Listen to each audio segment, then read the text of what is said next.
ভাবো তো, তুমি আকাশের দিকে তাকিয়ে আছো আর কয়েক মিনিট পরে কোথা থেকে যেন ছুটে আসবে এক অদৃশ্য মৃত্যুদূত। তুমি দেখতেও পারবে না, থামতেও পারবে না, আর কয়েক সেকেন্ডের মধ্যেই তোমার শহর, তোমার ঘরবাড়ি মাটির সাথে মিশে যাবে।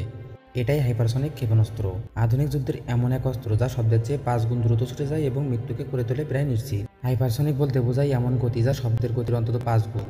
শব্দের গতি প্রায় 1235 কিলোমিটার প্রতি ঘন্টা। হাইপারসনিক ক্ষেপণাস্ত্র চলে ঘন্টায় 6000 থেকে 12,000 কিলোমিটার বেগে। এর প্রধান দুটি ধরন: এক, হাইপারসনিক গ্লাইড যান রকেট দিয়ে আকাশে পাঠানো হয়, তারপর বায়ুমণ্ডলের উপরে স্তরে গ্লাইড করে দ্রুত লক্ষ্যবস্তুতে নামে।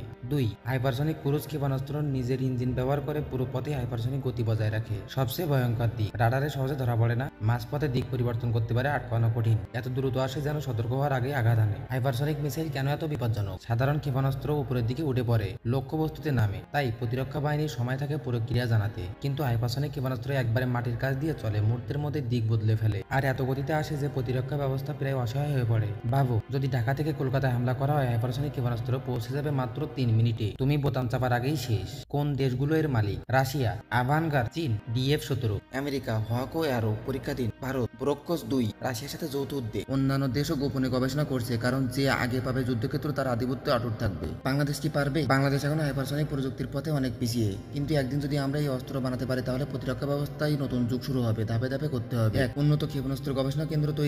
2, বিদেশি প্রযুক্তি থেকে শেখা। 3, নিজস্ব কৃত্রিম বুদ্ধিমত্তা ও রাডার সিস্টেম তৈরি। 4, উচ্চ গতির ক্ষেপণাস্ত্র পরীক্ষামূলকভাবে চালানো। ভবিষ্যতের আতঙ্ক, যেদিন হাইপারসনিক ক্ষেপণাস্ত্র পুরোপুরি যুদ্ধক্ষেত্রে ছড়িয়ে পড়বে সেদিন আর কোনো শহর নিরাপদ থাকবে না।